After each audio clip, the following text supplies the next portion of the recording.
Recording is on. And we are live. Welcome everybody to another episode of You Know What? Let me just say podcast. I am your host Ray. With me as always, we have Father. Catch me outside. How about that? We got First Black Ginger. What it do? Kicking ass and she moved through real quick. Hold up. And then we got Tony. Yo. All right. Fellas, how we doing today? Tomorrow's Friday. Thank God.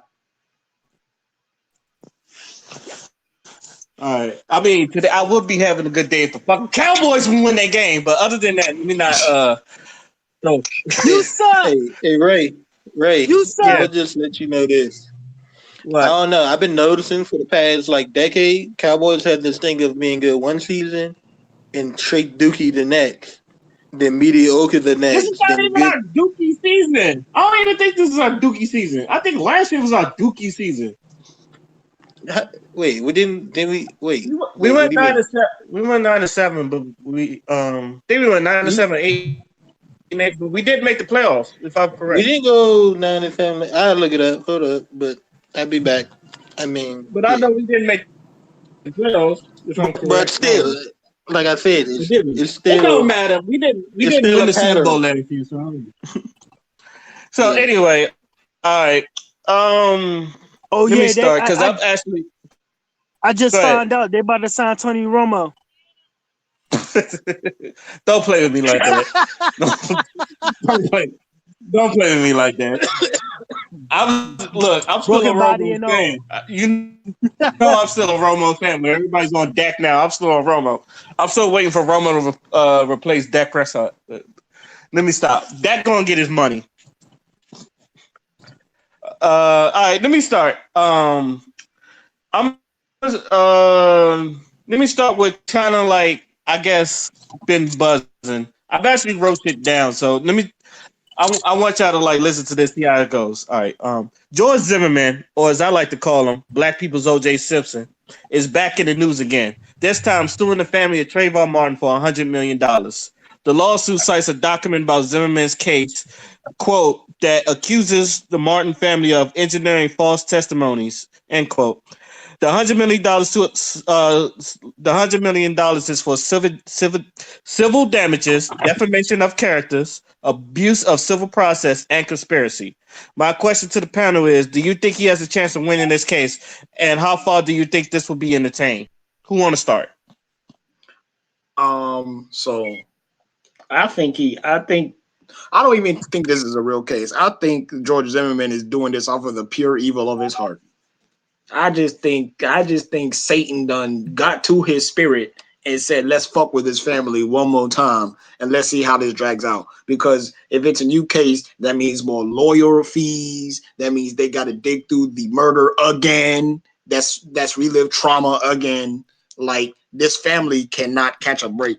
And then George Zimmerman is still out there because of the failure of the justice system to lock him up when it was very obvious what he did. It was very malicious what he did, and he did it on purpose and even admitted multiple times that he would do it again in the same way. So he's literally doing this to be a terrorist.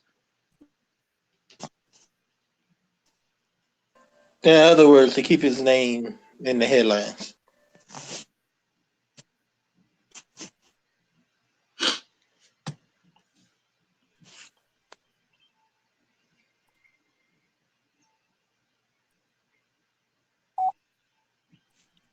I don't know. Is that me? Hello? Yeah, you good? Yeah, I'm good. Phil, was you good? You sound like you was talking. Nah, I only said one thing. Oh, I was piggybacking off of what Wallace said, that I was like, so in other words, just to keep his name in the headlines. yeah. All right, my bad. Personally saying, I feel like the media might entertain this for a while, but at the same time, I don't know. For some reason, there's a little part of me that thinks he's going to win the case because of white privilege. And I know he's Hispanic, but for some reason, like they've been like this is called a side on like beating a dead horse, and I know They're white Trayvon's mother's Hispanics. running for councilman, huh? They're white Hispanics. You can say, all right, I mean, yeah, they're all white Hispanics, but you know, a lot of white people when they like you say, you call him white, he was like he's Hispanic, and they go, and I know we go white Hispanic, so, but as I was saying, I know Trayvon's mother's running for council, I believe, and I'm pretty sure they're trying to do everything to like sabotage her as well. So I feel sorry for the whole family because, as Father said, we just reliving one of the biggest tragedies in this past 10 years. I know it happened in 2012, but in this past decade, that's probably one of the biggest tragedies, which led to a lot of things like Black Lives Matter and other things talking about white privilege and police brutality and someone not listening to police, but yet he's still getting away with murder.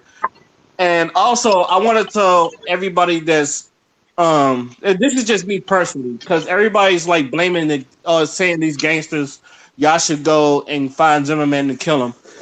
To me, it's personally, I'm the person is I'm not gonna make you do something that I wouldn't personally do. So if y'all really want Zimmerman dead, y'all go ahead and do it because it's easy. Let's be real. It's easier said than done. I don't think Zimmerman's out there like out in the blue, like really going to. You think if you think Zimmerman's going to Miami-Dade County or some shit like that, or wherever the fuck he lives in, wherever hood it is, you tripping. Like he knows what he's doing and he knows what he's trying to do. So let's just hope he doesn't win the case, and let's just hope he gets this shit gets dismissed so he can like go back into his security as he please. Tony, what you think? I think he's just trying to do it to keep his name in the news. Cause he been going to like he be having like little shows just trying to make money off of it. And I guess he's just trying to keep his name irrelevant. I mean relevant in the news, so he could do things like that. I think he's not gonna win the case. I just think he's just gonna he's just trying to keep his name in the news. That's the only way. He said $100 million. He gonna sue the fam just to keep his money. I mean, just to keep his name relevant. That's all I think he ain't gonna win that shit.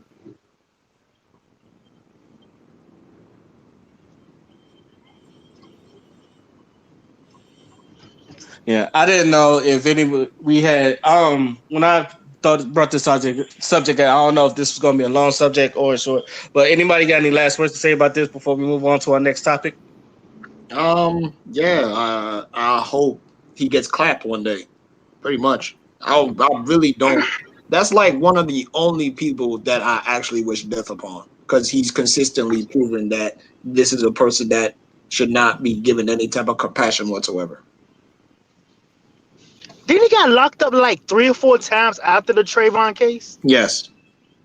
One was like beating up his girl, assault with a weapon or some stupid stuff, and he's Yeah, it still was like alive. it was just a whole bunch of just shit, honestly. Wow. He acting like he acting like he acting like he's straight pussy for real. All them lies he getting. I think he acts like he untouchable. Tell you the truth. I think a lot of this stuff is like him being untouchable. For him to say he wants $100 million is fucking weird.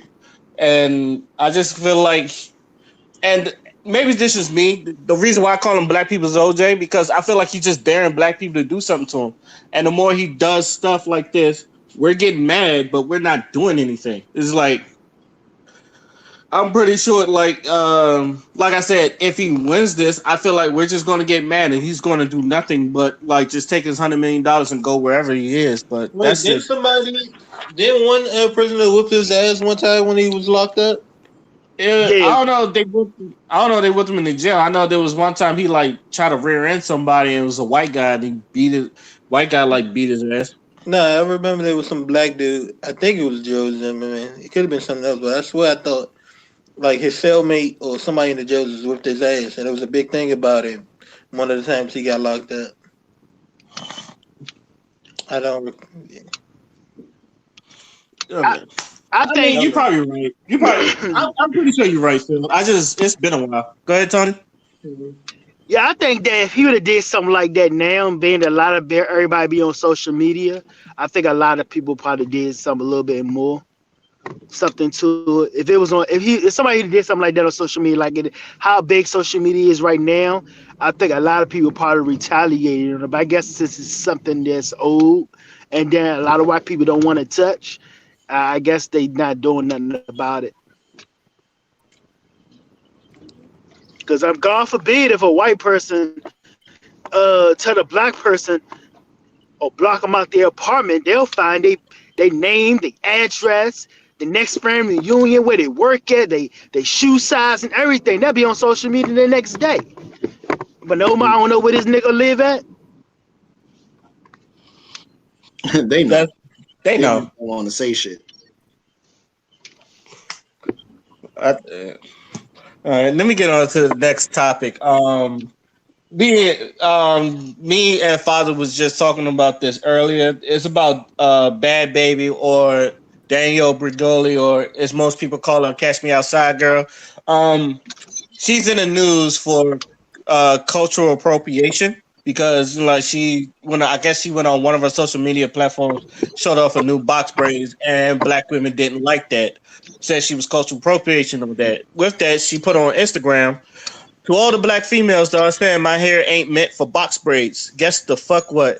Y'all hair ain't meant to be straight, but y'all glue whole wigs on your heads and sew Brazilian, Indian, Peruvian hair, which is anything. First of all, this girl can't spell, which is anything like your natural hair texture at all. And I don't say a goddamn thing, neither do the other cultures that you get their hair from. She needs to she needs to go back to school. And reading through this is a fucking struggle. And on top of that, I'm not the one. I'm not one of the people who has ever made fun of or said anything bad about girls with box braids or any type of braids. I completely agree that would be out of line and cultural appropriation if I was trashing black girls for wearing braids, them getting them, but that's not the situation at all. So leave me the fuck alone, or I'm gonna start getting real disrespectful. So I'm gonna ask you this: do you think it's just her being a young girl, or this is cultural appropriation? I think I'm gonna say I said it before, and I'm gonna say it again. This is society. This is just white supremacy, just being white supremacy. The fact that she's like, I won't say ignorant, but like she really doesn't understand the context of where those black women are coming from. So she's looking at it in a way where it's just attack, attack, attack. And and that may very well be the case. But black women have been through so much shit. Like we're talking about women that literally set trends and get shitted on for them. When white women set trends, everybody's like, "Oh, this is cool. This is great." When Asian women set trends, okay, there may be instances of insensitivity and shit like that. But when black women do shit that's popping, it's attacked, or someone takes what they did and then applies it to their little community or whatever, and it's praised. So it's like when you wearing these box braids, right? Understand those box braids stop someone from getting a job. Those box braids got someone kicked out of school. Those box braids have literally been like indoctrinated for people to believe that, oh, this is unprofessional. Oh, this is something that we can't have in our society. So they reacted according. But you, as a white girl, who Western society praises, like if you want to be beautiful, look like you, and then you're wearing box braids, of course they're gonna feel some type of way because it's not genuine. You know what I'm saying? You just, I mean, yeah, I mean, let's just keep it a buck. You only wearing box braids because you're part of the hip hop community, and there's black people all over the hip hop community. Like you did that shit when you was on Dr. Phil, talking all that. Hey, catch me outside. How about that? Yeah, yup. Talking, doing that, AAVE shit. So let's keep it a buck. You only really doing it because you just love black folks and you just want to impress us so bad, honestly. And we also gotta take a little bit of the L too because we did kind of give her a lane to go on. If you look at all her little features and shit, black people. But anyway, onto the subject. You can take those box braids off, wear your natural hair, and no one would look at you without like any. You'll just be a white girl. You can take that shit off and there's no stigma attached anymore. A black woman can't do that. She can't take her box braids off and the stigma won't go away because it's not necessarily specifically about the hair, it's about who wears it. So the fact that you can wear it and not get any shit on it from getting jobs and shit like that, and people call it trendy and cool, while black women wear that hairstyle and do it as a protective hairstyle, and because black women are so versatile and they can wear their hair a million times and it'll still look fly, like they can do that and they still don't get their just due. So that's why they're lashing out at you. And you know what? You gotta hold that. You gotta hold that with your chest because black women that go hard out here, they gotta hold that shit. They gotta hold their own nuts. You gotta hold yours too, especially if you want to be in this community. If you really down, then you would understand why you wearing box braids in itself. You gonna get side out for it.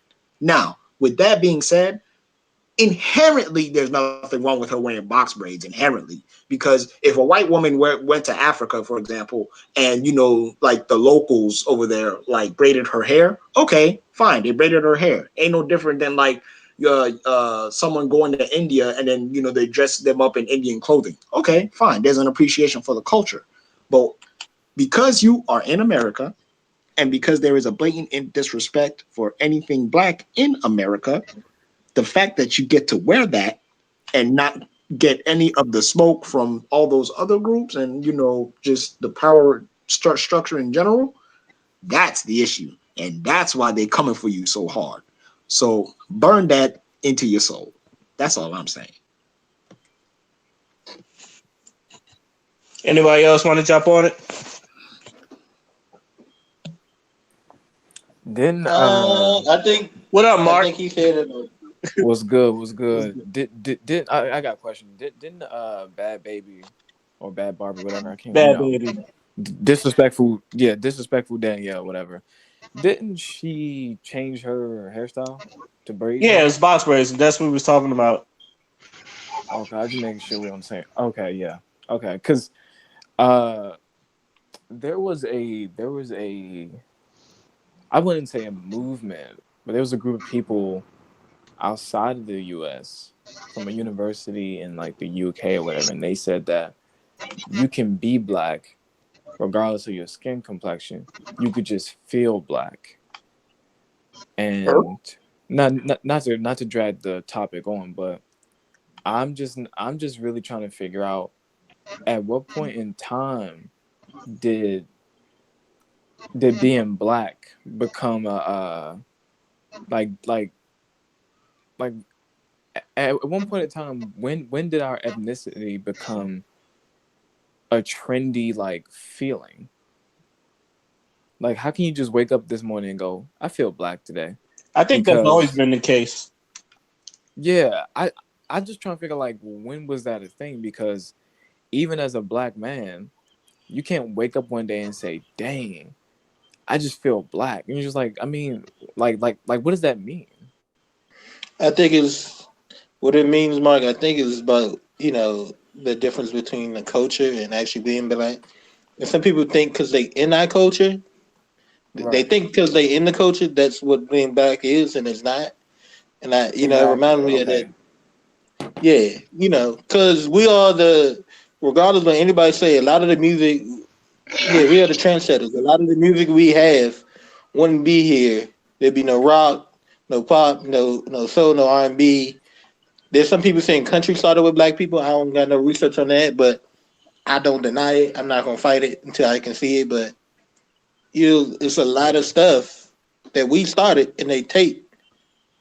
And they, even J. Cole said it in a song towards who was it, Takashi 69.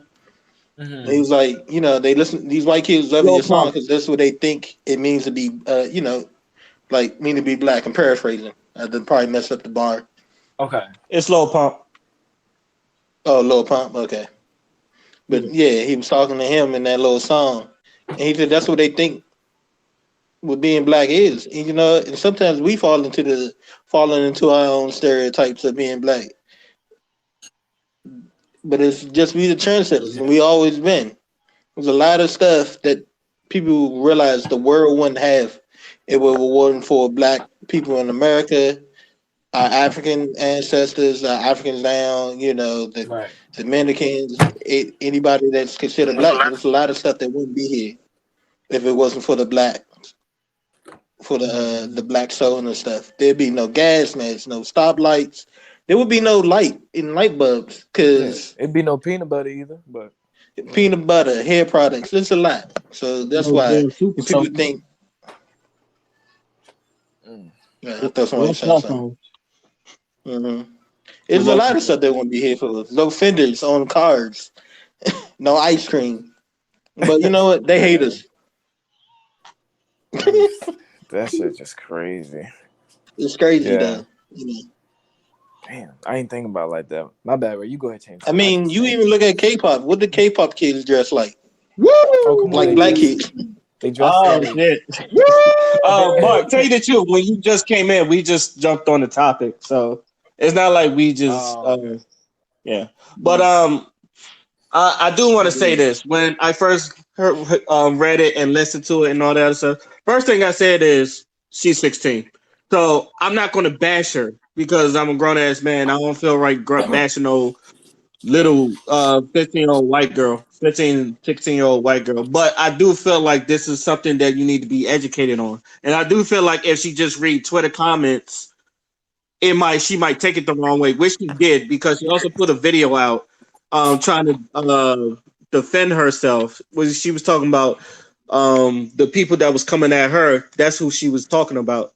So everything everything father said is true. It's like black women uh having like their hair has been known as a fad, especially like things like afros, dreadlocks, faux locks, box braids, all those. Some people kind of look at it as fads, whereas white women, when they wear like dreadlocks or faux locks, people look at them as earthly or ethnic and all that other stuff. Or So stupid. so we're still trying to fight for black hair to be looked as professional, especially like dreads and fades. I think people are cool with fades, but as far as dreadlocks and all that other stuff, that's still a struggling battle with that because some places you can't even get jobs if you have dreadlocks. Yeah. It's not as I bad as it remember used to be though. it's not as bad as it Yeah, it's used to not as be, bad but as it used to be. But it's still bad, but things have lifted a little bit. yeah, thing is lifted like the military. Like the military's finally letting black women wear dreads because back then you just had to wear the micro braids, you had to wear a wig, you had to braid your hair in a straight back so you would look like Queen Latifah and set it off. Right. So so you had to do all that. And I'm gonna tell you something. Like as for me, when I was in boot camp and we was ready to graduate, if anybody that's been in the military, you know, a military haircut, you don't get no lineups. It's just straight.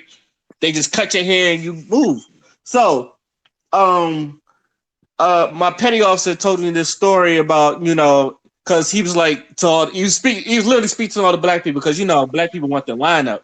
So he was telling us the story about how a couple of black kids got asthma or not able to graduate with their class because a white person told on them because they was getting lineups in the bathroom and that's like against regulations or something. So all the black people got asthma. So even then, like us trying to get a lineup, they'll probably look at that as a fad. And Right. even like That's crazy. I You had to need that educate lineup. the same way like I feel like black women should educate Daniel Bergoli on, cultural assimilation and cultural appropriation. It's the same way I had to talk to many white people about why am I brushing my hair when I was short to get waves.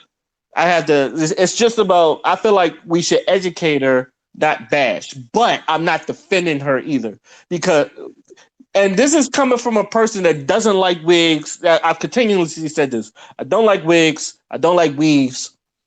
I don't like none of this stuff. I prefer the natural hair. Right. Nobody cares what you like. Well, I mean, Yeah, the thing about it too is that Bad Baby, she's just another product of her environment. You got to remember, like, she's just following what everybody else is doing. And I mean, she says that this is her, that this is how it is, but you already know that when you act that way, you have been influenced by something that you saw and you're emulating. It's just how it is, especially at 16 or at a young age like that. She hasn't completely found herself yet. You know what I mean? She's still trying to figure things out. And like you, right, I'm not defending her actions of how she carries herself, because she should have more respect for herself and the black community or just people in general. But when you see people like that, you really get an understanding of, wow, okay, this is because of your upbringing, what you've got going on. You obviously think it's normal because no one's told you that it wasn't, or this is not how things supposed to be because you weren't taught that. Yes, I agree. all right. And by the way, Phil, I know no one cares. I was saying for me on a personal standpoint, but I'm still defending black women on them wearing their hair. I may not like it, but I do understand why they do it. So therefore, I was before I got cut off, I was going to say I understand. So anyway, anyone else got something to say? Okay. You gotta finish that thought. You You understand? cut me Okay. off. Cool. You cut me off. You did cut him off. Mhm. Like I was supposed to finish when you cut me off. Anyway, anyone else? I mean, you can finish naming them. That's all I'm saying. What? Nah. Okay. Anyone else want to jump on this before we switch topic? My opinion, I think that you gotta think about it like this. Like, you know how it is when white people, they be living in the hood, they be dressed like they black, they don't know better. I think she's doing the same way. She don't know better like that, because um she grew up around a whole rack of black people, and the she don't see what she's doing. But she don't see it either. But she making money off our culture, but she don't see it because she thinks she just our culture. She don't see. She don't. I think she don't see black or white, because she come up with the music videos. She doing all that. I think it's other people influencing her to boost that shit, to do shit like that. There was a female on Facebook. I forgot her name. She a white chick. She always be talking about black issues with black men and black females, and she like a school teacher, and she wore block braids, and Facebook and Instagram lit her up, and she took it off. um I think at that age you should wear box braids. But then there's on another note too, it's a lot of black females that wear white people hair, and they do that shit when they be in music videos, and they push that to our black culture, where other females at a younger age, they got wear like the pink hair, the blonde hair, the orange hair, all that shit, Reverend Red, their hair that's they supposed to be wearing this natural. It's kind of like it don't go both ways, because it's like a lot of females that wear natural hair won't stand out as much if they wear white people hair and they get famous. And then it seems like if a white person wear like some black people hair, they won't stand out if they wearing regular shit. If that makes sense.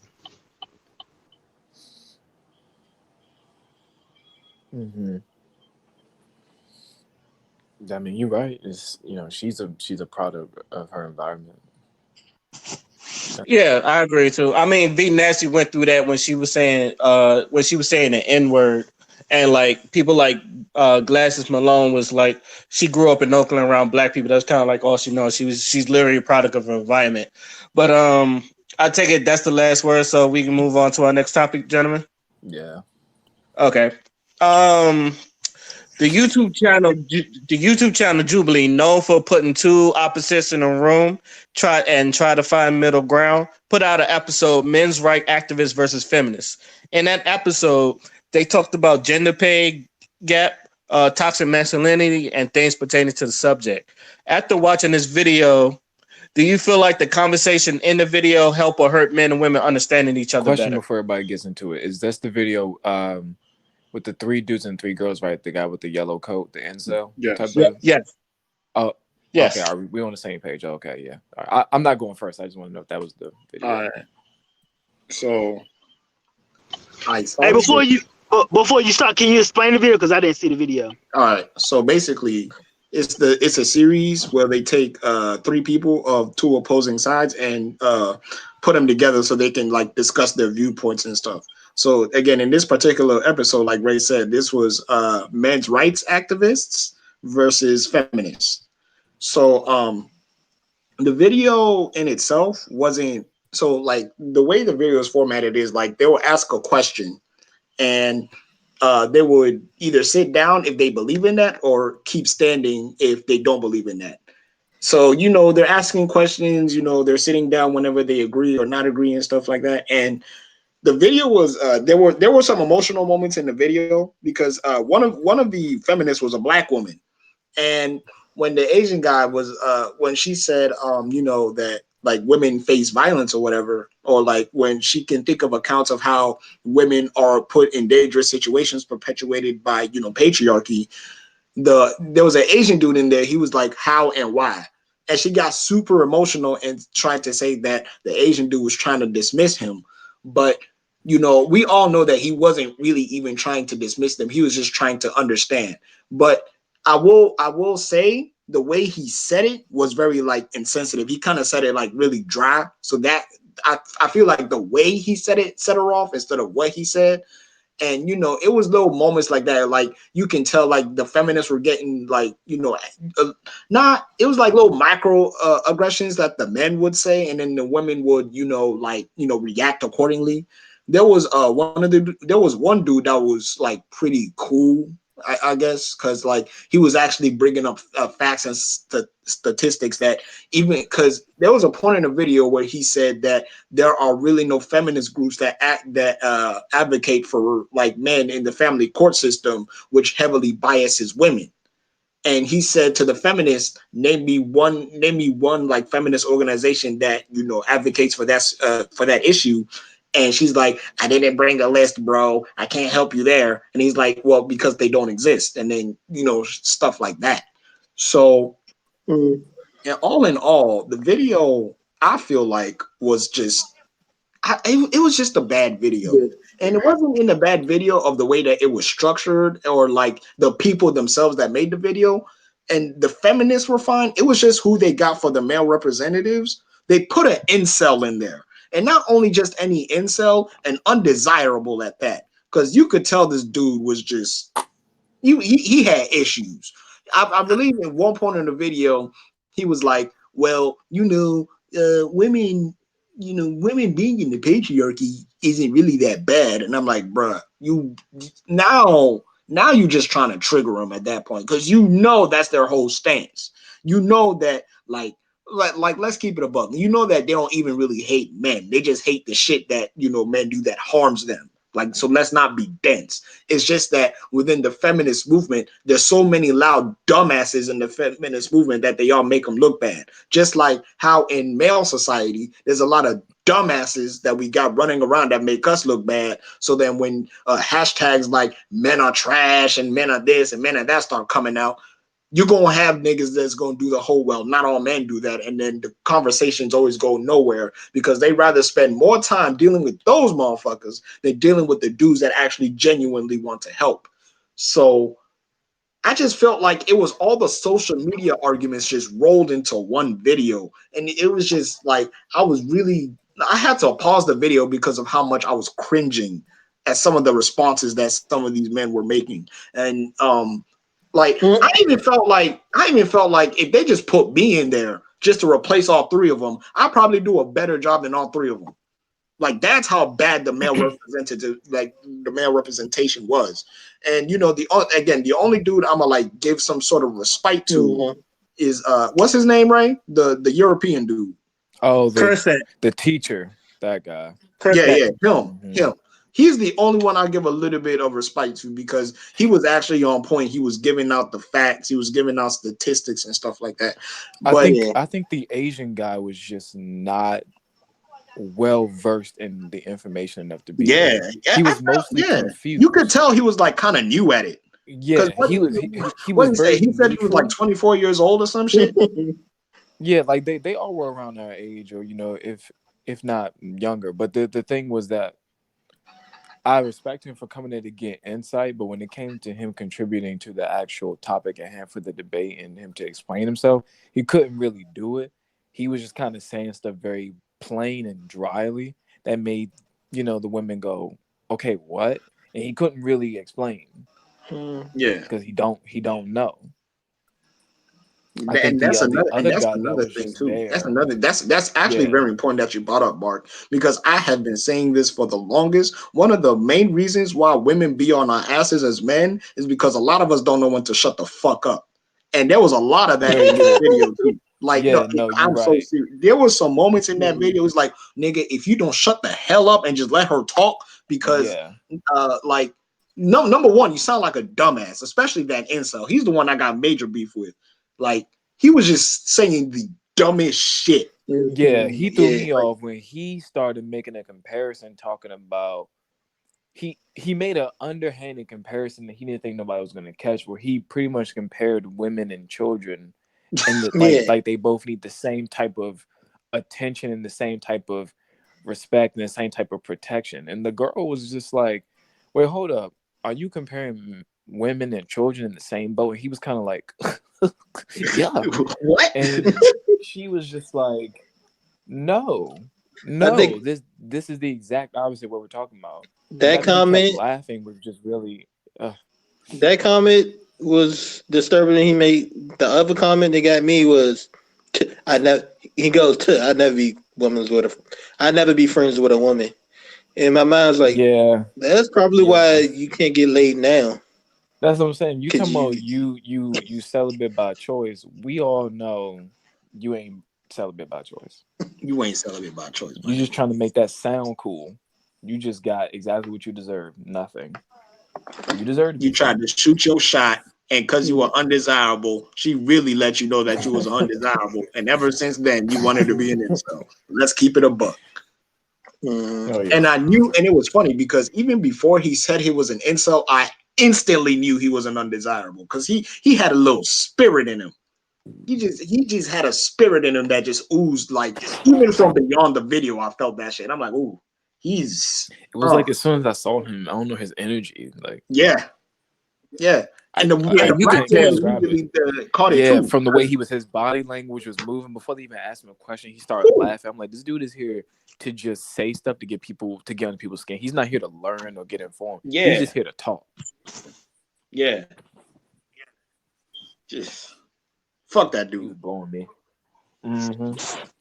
Yeah, Are but you a in YouTuber? conclusion, the video, yeah, Yes, he to is a answer your question. YouTuber, but I checked his shit. His shit ain't. He hasn't been active for like a year. Oh, so he's new. Irrelevant. Mm. Yeah. No, I also no, his last video was a year Ghibli ago. had another video. Oh, His last video was a year ago, okay. and it's like Ghibli, random troll videos. So yeah, you're right. I think he was a fucking troll. Mm. I don't know, because Ghibli had a video of him asking incel questions, and I don't remember what they asked him exactly, but because I just hated him. I hated him. Yeah, I first of just all, I'm not watching couldn't that stand video him. in any context whatsoever because he's an undesirable and they don't deserve my motherfucking time. Second of all, just by the simple fact that the way he views things, he says, "Oh, I'm a traditionalist." Nigga, shut the fuck up. You only a That traditionalist because means go go ahead, ahead. go ahead, Wallace. No, go ahead, Wallace. So I No, was Phil, just go ahead. saying, You were talking. Go ahead, Phil. No, follow. He was talking.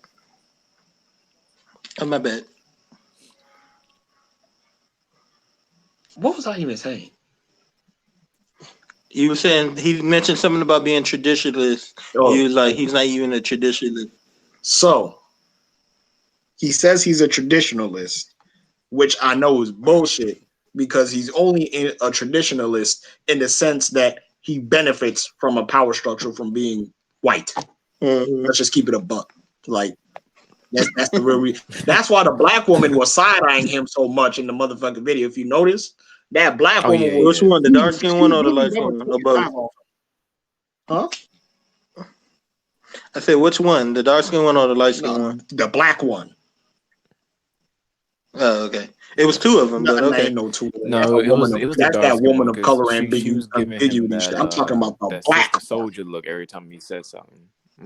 That one looked black to me, It was but the okay. dark skin She had one. a spirit in her too. I knew she was gonna be on some women of color shit. I knew she was gonna be on that shit. Hmm. What they call themselves? Intersectionists? Well, Yeah, one of intersectionists. them, Oh, yeah, one of them referred to him as a intersectional feminist. And I'm mm. like, girl, I could destroy all that in 2 sentences. You better stop. I don't even know what that means. It's just too An complicated. intersectional feminist is that equality or the struggle is not just it's based on gender disability and a bunch of other things. I can't remember all of it. See, look, Race, that sounds like too much. sexual orientation. Race, all of it. It it interlaps. Race, gender, culture, all of that interlaps in a way. I would have to find the thing again. Hmm. Let me see if I can find it. Yeah, that shit. Yeah, I mean, she was all right. She I had her thought that moment. was the white girl that said that. Okay, so let me ask this question. One of them, I think they brought up toxic masculinity, and they brought this whole thing about it starts with the childhood and the whole man up thing. So, Mhm. what did y'all think about that when they brought that up? I Because I agree. feel like I do feel like they never really explained on it further. But that was just how I looked at it. But I agree. I think toxic. Well, I mean, okay, so I agree with the term toxic masculinity, and I agree with that because there are spaces within us as men, like when we get together or some shit. Well, not just us specifically, but I'm saying like as a collective, when you see a whole bunch of dudes talking about like dumb wild shit. You know what I'm saying? It's usually shit that we have to admit it do kind of look bad for women because they use that to perpetuate their behavior. You see it when certain dudes don't take no for an answer. You see it when certain dudes try to shoot they shot and then call her a ugly bitch when he don't get the number because he feel entitled to her type of shit. So and Yeah. within that sense, toxic masculinity does exist. But if we're also going to talk about that, the same energy must be kept because toxic femininity also exists in the same vein as well. Because there have been men that have been killed because a woman was scorned or a woman took no, they didn't want to take no for an answer.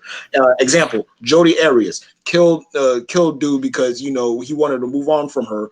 She became a stalker. She became stalkerish, and if no one and if she couldn't have him, no one will. So killed him, right? Now, obviously, it doesn't happen under the same what's it called, like frequencies as men do it. The statistics prove that. Of course, we can talk about that all day, but um, it's still a problem that does affect men. If a woman wants to be, petty with her kids, for example, and doesn't let the father see the kids and puts them on child support, knowing that the man would bend over backwards to provide for his children, but is in a spot where, he probably don't have the best job or his money ain't stable, she'll do, fuck shit in order to fuck him over. We've seen plenty examples of that. So that's another form of toxic femininity. And it's also toxic because a lot of females don't check their sisters when they do that shit. A lot of them do, a lot of them don't. It's it depends on who you're asking. It depends on what situation you're in specifically. But I'm just saying that to say that it is both of y'all.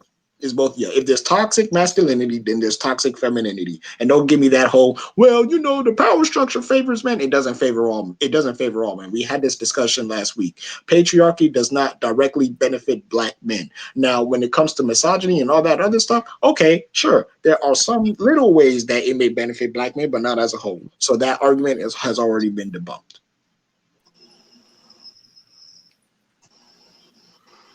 What argument been debunked? Say that again. That black men benefit from patriarchy. Why don't we benefit from patriarchy? You said why In what don't we? form and manner? Yeah. Because we don't. we don't own anything. That's not an answer. We don't own anything. We There's a don't. lot of stuff that we don't own.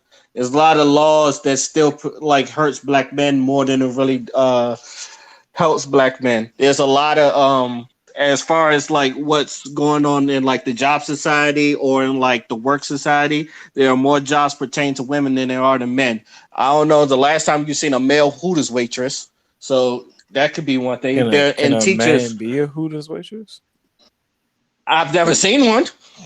Because I I feel thought that like was if he like an was gay, unspoken rule of no. And like in Like, school, what's it in Right? school system? In like in school buildings, there are more females teachers than there are male teachers. I think is what is it like 90-10 or something like that. I gotta look at it, but there are more female teachers in schools than there are like male teachers in schools. When it comes to like scholarships, there are more scholarships for women than there are for But men. them, okay, the scholarship thing, right, Ray? Do you think they have more scholarships because of the oppression they have, the inequality affirmative that they action. have, Affirmative affirmative action. action, affirmative action? Yeah, that's why. That's another reason why we don't benefit from the patriarchy, because affirmative action favors white women more than it does black men. Exactly. So I think it's not the patriarchy; is more racism, is what you're saying, and I the said that too. racism part, I said Hey, that the too. racism part, the racism is why we don't benefit. Okay, I'm just trying to understand. right, what you were saying earlier, a lot of black people don't be in the workplace because a lot of white men feel intimidated by black men. That's And why that's they'll another reason. that's why they'll hire black But female more than they feel that are black men because they feel intimidated hey, by it. Yeah. Tone. I'm really have to start this. I need you. If you're gonna refer to one sex as their thing as female, I need you to do both. To be honest, you go female, then you go men, and that's the thing women hate. So it's either woman and man or male and female.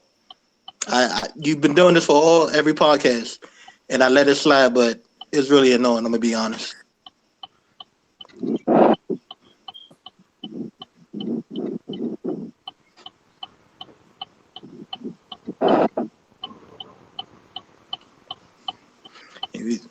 Hello.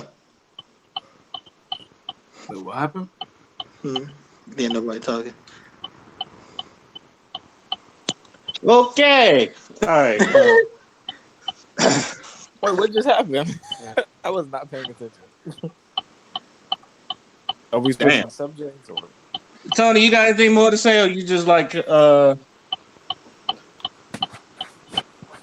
Nah, that's it, man. And whatever you said, that just went out the window in the car. So, it wasn't that I was trying to piss you off or no type Mm. shit, but I was just speaking what I was saying. No. I ain't say you pissed me off. I was just trying to. I just had to say something. It wouldn't piss me off. It was just some things you got to realize, and that affects on And I know people that had that talk before, like why women are upset about female, and talking to female friends is that when males use female, they never refer to men as males. It's just always dudes, men, or all of that. But females are always female. And also, there are men who will use female in place of bitch as an insult, and that's why they hate it. And honestly, right now, I'm on chat with a female friend, and she said something about it, and I had to speak up because she keeps saying it. Oh, well, my dialogue is Damn. different. You gotta think about it like also Like, like this, like Jameson know what type of person I am. Like I'm not saying stuff to be like on that type of side like I that. know you're not. But I'm not saying that.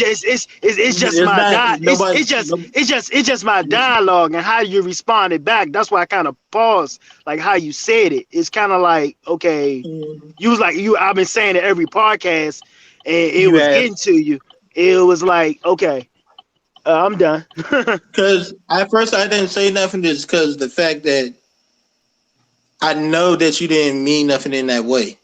But after a while, there's only a certain stance. And we're here, then as why'd you we were come at saying then why'd you earlier, come at it's him like about that? educating each other. What was that, Ray? I was like, then why'd you come at him? But you answered your question. Okay.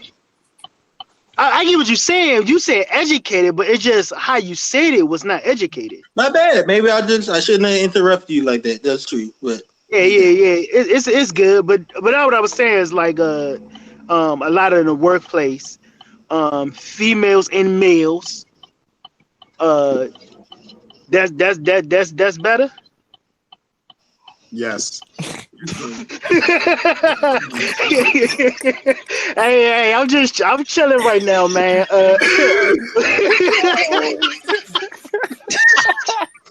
Oh Lord.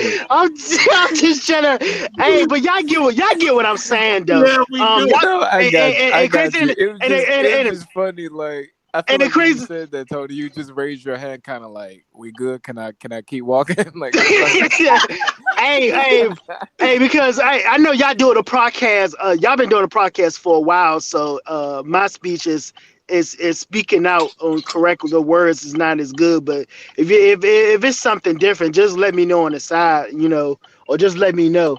But y'all get what I'm saying, though.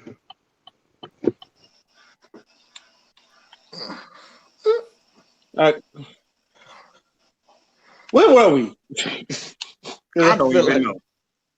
I was about to say Oh no, we was talking about. I mean, he was making a point about like Patriarchy. workplace, Hmm. but he finished that, and also like, and also to add on to that, like even when black women get into those like spaces, when they get into those spaces, they got to deal with jealous ass white women too. So like that happened with that woman, Demetria Obilor, where fine curvy sister doing the news or whatever, she working hard to get in her bag or whatever, only for an old decrepit white woman to say, she's really skimpy in that outfit. She's wearing a dress blouse, like it's very professional. It just looks promiscuous because y'all like to over sexualize women's bodies and men's bodies for that instance. And not only do you over sexualize it, you try to police their bodies too. And because she's curvy, Who's that again? that's the woman, Dimitri. Demetria Obilor. Oh yeah, I know you're She's talking about. Okay, just making sure. she You yeah, she broke used up to do when you news, said that name. but I think she quit that job and she's doing something else now. So, and she quit recently. So, but yeah, they had to deal with that. There was another instance where it was a college, and they said the black girl couldn't compete for like some odd. They said the black girl couldn't compete because of like some odd reason or whatever, and like she was actually benched from like not competing. I think it's because they said that she was like too attractive or some shit. It was You like talking about it the was like swimming thing? yeah, it was like a really dumb reason why she couldn't. Her suit didn't cover all her buttocks or something. Yeah, and like how can The shoe standard swimsuit. that's her physique. Like what the fuck you want her to do? Shit. And also, it's weird that some grown man was looking at a like 16-year-old butt like that. Um, that too. It's Nah, I'm just saying though. a, But yeah. In conclusion, we kind of really don't benefit from patriarchy, and that also goes to say that what?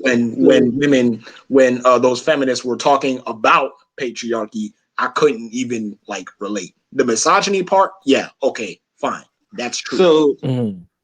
what about the people who still running around, causing mayhem for women like, Chris Brown, R. Kelly, and Bill Cosby? People that been getting away for stuff for years. You said that's not Well, that's patriarchy. We well, would say that is.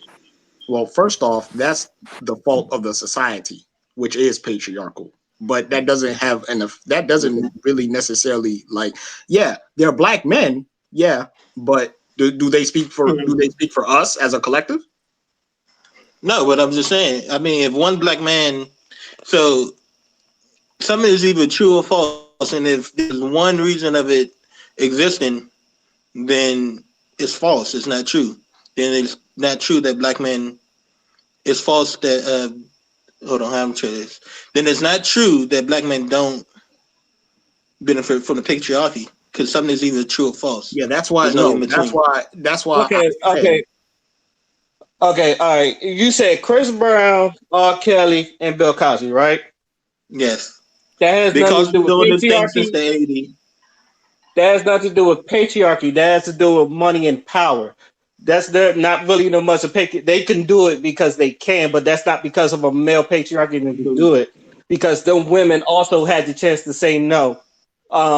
R. Kelly, he's more of a manipulator, but that's not because of the patriarchy. It's because But of him being an R&B singer and him baby being able to change their lives. But at the same time, the women had a choice to say no. As far as Bill Cosby, in the defamation, he done said, I gave the women the drinks if only they asked for it. As far as Chris Brown, that's just him being an emotional wreck. He said before he done lived in a house with his mom abused his women. So that just brushed off on him. That has nothing to do with patriarchy and something. They're not. but That's just men. doesn't But anybody. But as far as abuse of power, that has nothing to do with because anybody can abuse a power if you put them in a seat. I've seen many of black women when they're just because, especially in the military, they have to be extra what they call extra bitchy because they feel like a lot of the men don't respect them. But because that's their mind frame. But as far as a lot of that you is know really power because money. Because if I see someone that could make me rich, they're probably going to follow them. Maybe they will help them out, but that's not really because of patriarchy. hmm, You see how when Ray describing me, he describing Lucifer. I'm a man. I make mistakes, but but by no means am I a monster. isn't money and power tied to patriarchy, right? Not Or huh? not to the point where they can make a choice because a lot of them made the choices with what they did. Not none of them was kidnapped. Was they? Was any of them kidnapped? No, not You that I can mean remember. what you Did they do they did they or did they not have a choice of fucking with the person? Especially someone like Bill Cosby. I keep telling people in the defamation, he said they were aware that they was taking the Quaaludes. It's not like he slipped them the drink. He was aware that it was, now if Bill Cosby slipped the drink and they didn't know they was taking it, yes, you could probably say something like that. But as far as everything upon all that, they had a choice. Um, Chris Brown, I know him being an abuser. That's just like him not controlling his emotions. It's not really patriarchy. It's just him not which is what the I thing did want to about talk the about with the whole man patriarchy, up right? thing, but huh? The thing about I was saying about the patriarchy is just the fact that them just getting away with it in those certain ways for Bill so Cosby's long in until they decide to get caught. Getting Bill away with it Cosby's in now. jail. Bill Cosby's in jail. He did. No, I said get away with it for so long at times. He should have been caught. They say he was doing this stuff since the 80s, right? If he was, I mean, But the it's 30 women years never. later. But I think they said the women really never came forward at that time. There were a few women that came forward, but at that point, I think they got it dismissed because of lack of evidence or some shit. And some of the women that did come forward, what Bill Cosby wasn't even in the same vicinity. Okay, I A was just lot of asking them, because and a lot of them was trying, and which was saying because a lot of them was trying to use the system to get paid off of Bill Cosby. One of them even admitted it. So what about this? I know two women that do certain different types of jobs, Okay. and every time they have a client of a male, especially of a black male, not just black male, but mostly black male. hmm They're always trying to haggle prices or trying to undermine what they did. What do you mean? Yeah. One of them said,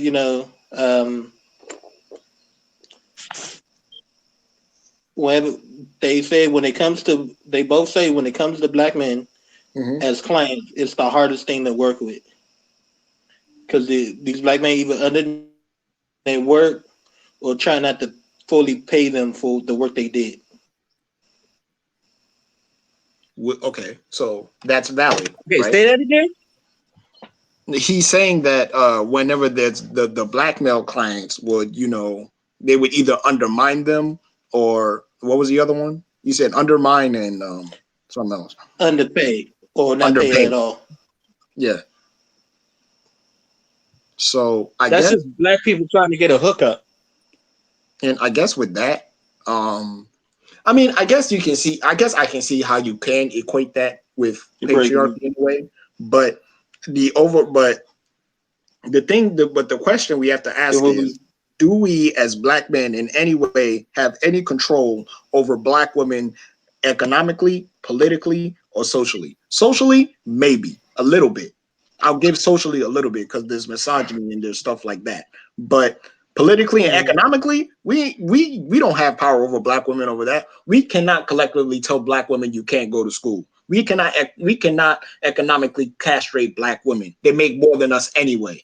So patriarch. So when I think about it More like than that, that. when we think about it like that, it doesn't really benefit us as black men to be patriarchal anyway, because that same patriarchy is locking us up. That same patriarchy is what's causing police brutality. That same patriarchy is what's fucking up our kids in the first place. In terms of your example with the women and how the men would underpay them and stuff like that, if it's a common issue, then probably it's just well, maybe they need to look within that area or within that area's culture. Because if you are in a certain area, then there could be a hive mind of black men that just don't see you as serious. And you're always going to deal with that, because I'm pretty sure they're going to do that if there was a black male business doing that too. So if they have the same smoke for the women as for the men, then can you really call that patriarchy? Yeah. That is, of course, assuming that they do the same thing with black male, which in this case you didn't, we don't know, because that was in, the example. You said black women. That's why I'm still acknowledging that it still could be a form of patriarchy, but not to the point where it's systematic. Okay. So we looking at the patriarchy as we look at racism. Just personal racism, and then it's systematic racism, is what you're saying. So Well, put us on yeah, the it's a patriarchy system. side. Yeah. Okay.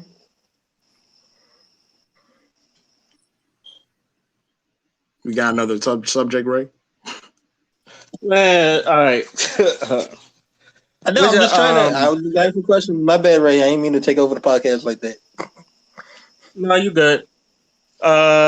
Wait, y'all want to talk about Omarion's clapback, or y'all want to talk about the shit going on in China? Because I know Mark, he wanted to add that shit about in China again. Well, since Mark is here, What let's did talk about China. Okay, all right. I forgot to write this Okay. down, so I'm gonna try to say this the best way. Mulan just dropped the trailer out, and the lead actor, I forgot her name, but if you understand anything that's going on with Hong Kong, you know that they're going through some shit right now. And the main actress on Mulan is actually, they have their own set of Twitter, and she basically put out I'm gonna just say tweet um of her standing by the police, and a lot of people are really angry about that. So that started a whole boycott Mulan. So how do you guys feel about what is happening in that situation right there? Yeah, I could jump right into this. It's hard for me to pronounce her name. I'm not Chinese, but I think it's pronounced Louis Liu. I think it's Lee Fei or something like that. Yeah, Lee Yufei, Lee Yuffie. I don't know. So I'll look it up. uh yeah, so she said that she agrees with what the police are doing in China, and as Ray said, there's just a lot of stuff that's been going down. A lot of people are using that incentive that she said to try to boycott Mulan. Um, but a lot of people don't know that the main actress's father is in a position of politics. I'm pretty sure she said that to not have any disrespect on her family, her not standing by her dad. I'm a little more than positive that's what it was, because a in their type in that kind of culture, you not standing by your father's side, especially as his daughter, is very disrespectful. It's very frowned upon. They don't tolerate that. And I Mhm. feel like the same thing goes for because even though she is over here in America, I don't know. A part of me has a strange feeling in the back of my mind that, like, if she didn't agree, regardless of her being over here, it still would be frowned upon from their government, and they would have probably had to do something about that or take some sort of action in order to re-solidify their political standpoint, especially by using her father against that. I feel like she said that just to kind of take the heat for a minute, you know, but just still kind of let let things pass over. I'm pretty sure things could have been much worse. Probably in the back of her mind, she's probably thinking, "I'm gonna go ahead and take the heat right now. Yeah, they may try to boycott my movie, but it's already finished," type of thing. We're just dropping trailers at this point. I'd rather take that than take the dishonor from my family and from my country, type of thing. Um, so, and like I obviously don't know the woman, but I feel like that was just a ploy. I don't think she necessarily agrees with what they're doing. I think she's just doing it to kind of let it ease over, type of thing.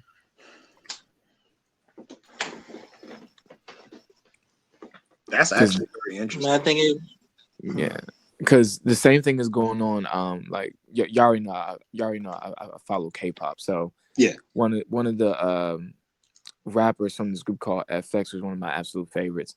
Uh, she went on JK News, and if anyone knows what JK News is, it's kind of like it's a podcast YouTube channel that's not for kids, and you know Asians, they're on there, they're talking, they're joking, and they're just giving current media events and stuff like that. So uh, Amber Louis was on there, and they asked her what was her standpoint on this incident that happened.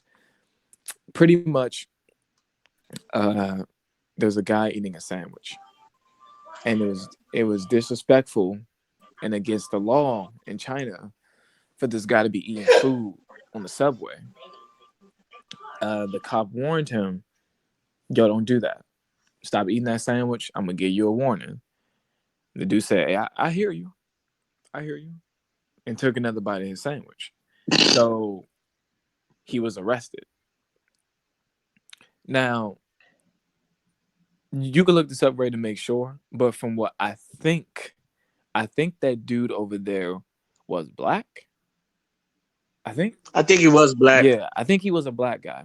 And by him being black, that alone already started a debacle amongst people. The fact that he was black. So some people are doing that because they're like, oh, some people say, oh, black people can't even go to China without the police getting on this. This is what I'm talking about. Some people were saying that, hey, yo, he didn't follow the law. This is what happens. It wasn't a race thing. And some people are just saying, hey, what kind of sandwich was that? So you don't know What what kind of sandwich is anybody's. that? Yeah, like it was really all over. Like people really wanted to know what kind of sandwich it was if it was that damn good, and I listened to the police. So that was just another standpoint that people had. But when they asked Amber what was her thoughts on it, she never really said that she agreed with China and what they're doing as a whole. She specifically said that she was always raised that when the police say something, do it, because if you don't, bad shit gonna happen to you. So just listen to the police. Her standpoint was, okay, he didn't listen to the police. He got arrested. And JK News was trying to tell her, like, we get what you're saying, but saying that in your position of you being like a celebrity and everything like that, people think that you're siding with China and this and that, you may be a little bit saying the wrong thing. You may mess up some stuff. And she was like, I don't care. Like, that's how I was raised. If you do what the police tell you, you should have, it should help mitigate situations. So right after that, a bunch of people started attacking Amber, like slandering her name, going off on social media.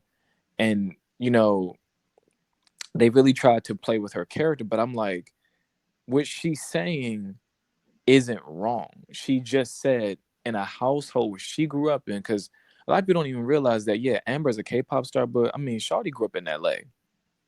That's where she's from. Her peoples know, especially during that time when she was coming up, you ain't about to just not listen to the police. Like, she was born right in one of the major parts of the cities where the LA riots were taking place at. It's not a game. So her parents said, yo, keep your head down, keep your mouth shut, and do what you're told. So I don't think what she said was wrong. I think because people are so ready to just jump on situations like that. And plus, like I said, the guy being black, that just divides people already about what their opinion is. And they were attacking her for it. I truly don't think she said anything wrong. she mentioned her upbringing. When you mention your upbringing, that literally defines your logic because you're telling people this is the thought process my parents instilled in me. I don't think she was wrong for that. However, I do think that the whole arresting thing for not eating on the subway is a little bit harsh. But then I started thinking it's illegal to eat on the subway in DC, but people just don't give a fuck and nobody catches them. So we just have rats everywhere. Um, niggas be having whole meals in the metro. Right, like people be having whole steak and cheese on the subway and nobody says anything. So I don't know. What do y'all think? Like, I feel like she ain't saying When nothing. I seen that video a long time ago. I think I seen that video a while ago. It didn't look like it was from a different country, and it just looked like somebody was just harassing a black person eating a sandwich. And Mm-hmm. I didn't put two and two together until y'all was talking about it. But then Yeah, I'm pretty also, sure a lot of people didn't put two and two together. I'm pretty sure. Yeah, I'm but then no doubt. but then but then also overseas in different countries, they have certain rules they keep real strict. Just because we have our rules that's not strict doesn't mean that that is not strict over there.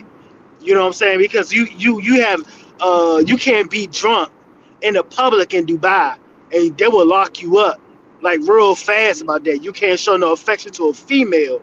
You have Right. these certain rules in different countries.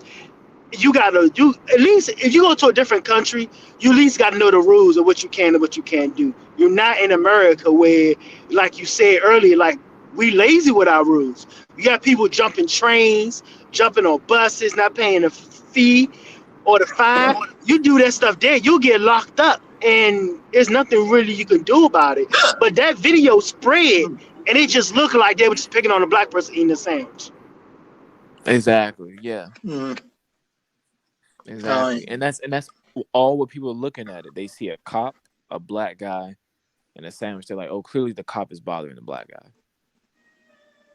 As far as the thing in China, I try not to bring my American views in it because even yes, I know Hong Kong was under British rule till like '96, and like they still kind of like have that diplomatic. And as far as Hong Kong though, they have the right to fight for that because like anytime you see a slippery slope, you want to like make sure you nip that in the butt. As far as the main character. I don't know. I try to keep the movie stuff and the political views separate, even though and it's weird because like I know Disney is really not trying to have like they want to make all their money in China because like that's one of their biggest markets. So I do see this Mm-hmm. as a her standing with China as a marketing move.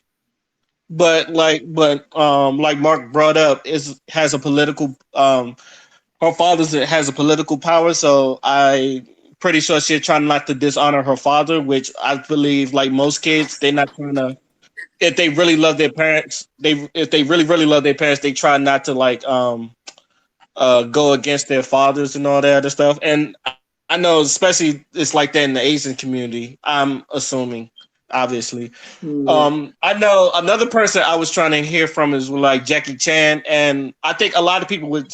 A li- I don't want to say a lot of people. I know there was people that was trying to come for him because he's had statements in the past that he's like pro China. I guess I don't know, but I Mm-hmm. don't know if he was born in Hong Kong or not. But I know he was like most of his stuff is pro China, and he's obviously he's the highest paid actor in China, and so I think a lot of people look up to him and all that other stuff. But like I said, I try to keep my American views out of it, so it's really iffy. I do want Hong Kong to get their freedom, to get whatever they need out there, but I'm not gonna harp on Mulan, the girl that's playing Mulan like that, because I don't think it's fair to her. So Right. a question is, what happened if she'd have said something the opposite? How would everything have went down like that? That's what I'm saying. I feel Like like and if she said something against the police, what what kind of outcome would it have been? You know, it would still been people against her. Um, and then Disney would probably say something about I don't know, but it just seems like damn if you do, damn if you don't, especially Yeah, dealing with that situation. yeah. Like I feel like.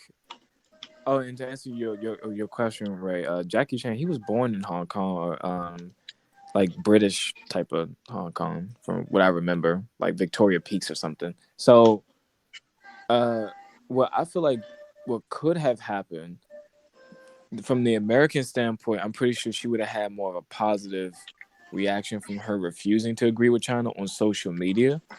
But as far as her home and the inside of her house, the part that we don't see, I'm pretty sure it would have been 10 times worse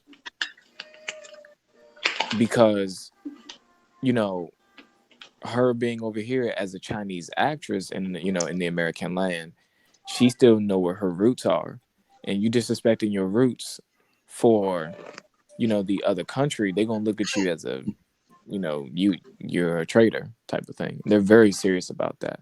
Very I don't serious. even what is the protest in Hong Kong about, really? I really don't understand what's going on over there.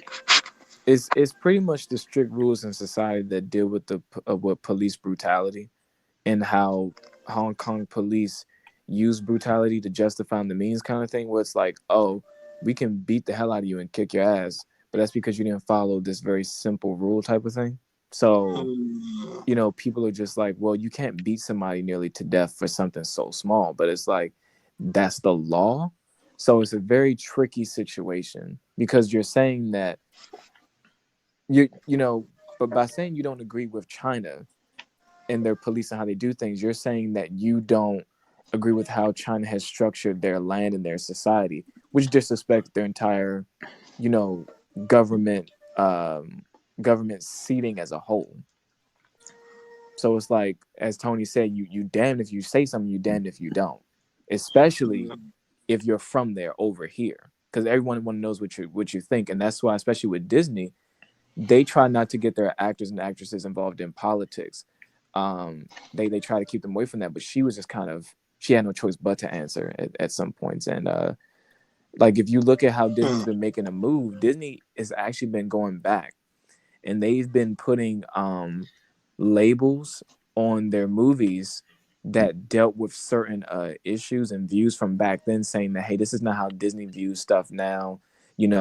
Please don't take offense to how this I was. mean, This yeah, movie was Walt for its Disney is dead. time. No, not even just that. I mean, like, Of course they're not gonna view the same way. Walt Disney's dead with his right. racist ass. What you get? I mean, what I mean? Like, they're going I know. back and putting kind of that label on certain films to kind of protect their magical appearance that they have over the world today. So no one really looks at that stuff how they used to. The examples that I remember them going over of them trying to ease the blow was like Peter Pan and Pocahontas, like stuff like that. They're trying to ease the blow on films like that. Yeah, the world, especially the world's a lot more social conscience nowadays, and human rights is spreading across not just our nation, but every nation. So yeah.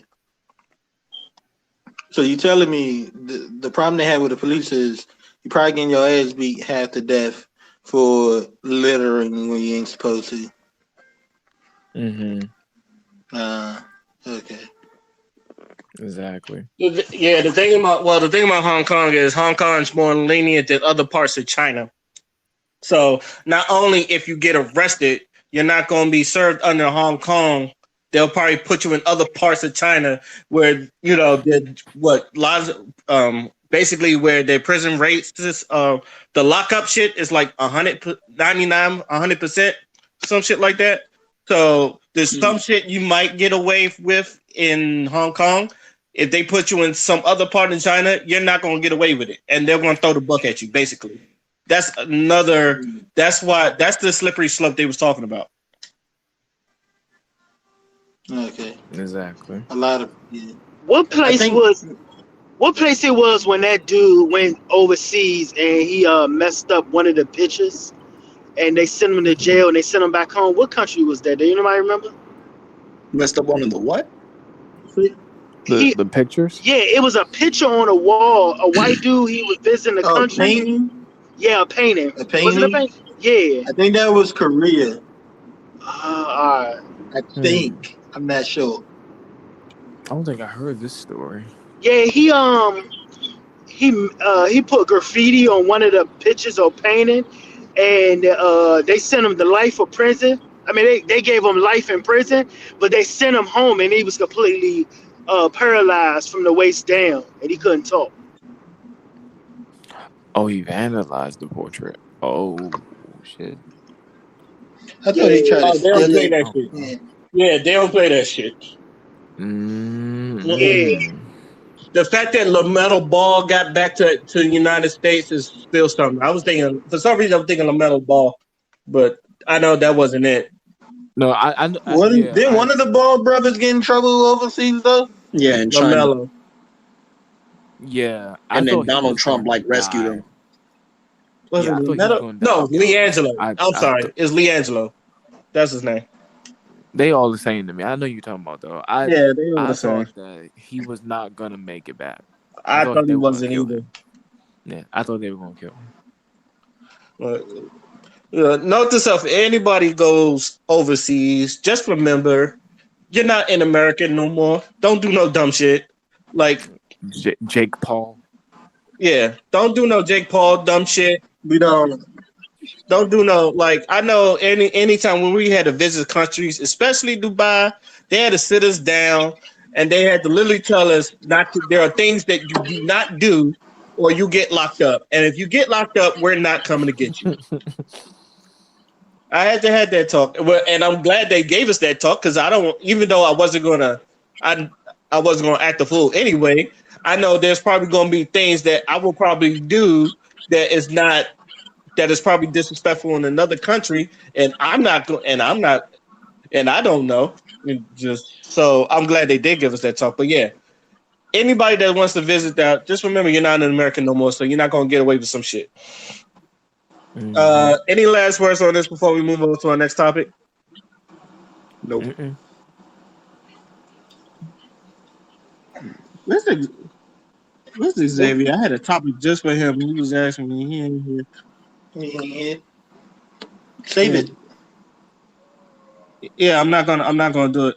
Um, y'all want to Yeah, talk Xavier, about he probably sleep. Omarion or this whole thing about April Mason and her cousin lying about sex trafficking or getting kidnapped? Either, either one. And I heard about that kidnapping story. That was a big wow.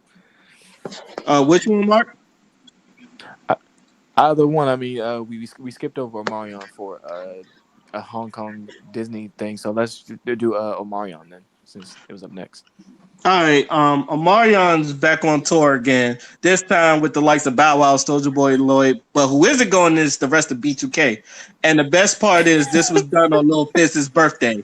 So I'm gonna ask you guys, where did this goes as petty clapbacks? Where do you put this as far as petty clapbacks go? And how do y'all feel about this whole situation in the first place? Well, first of all, Right. I put it right below 50 Cent buying all them tickets from Gyro. bruh, like the fact that it's just the fact that he did it on his birthday is what's sending me. Yeah. He went, bro, that, and then like, because like the entire time he's like ignoring their relationship or whatever. He's just doing whatever. And then, he just drops that on his birthday. And then on top of that, because first of all, he know the Millennium Tour is going to make a shitload of money because it did last year. It made a ton of motherfucking money.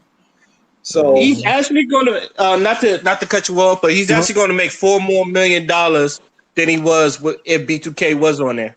So him going by Yeah. himself, he's going to make $4 extra million. So you're right. yeah, so Mm-hmm. he's gonna make more money. And then on top of that, like, it's probably going to be a better show anyway, because even with the last Millennium Tour, there was still like B2K was still having issues like in the tour just internally. So it was like, damn. So now that he done cut that shit off, shit, he can do it. And Omarion's solo career was popping. Let's be honest. He had some hits.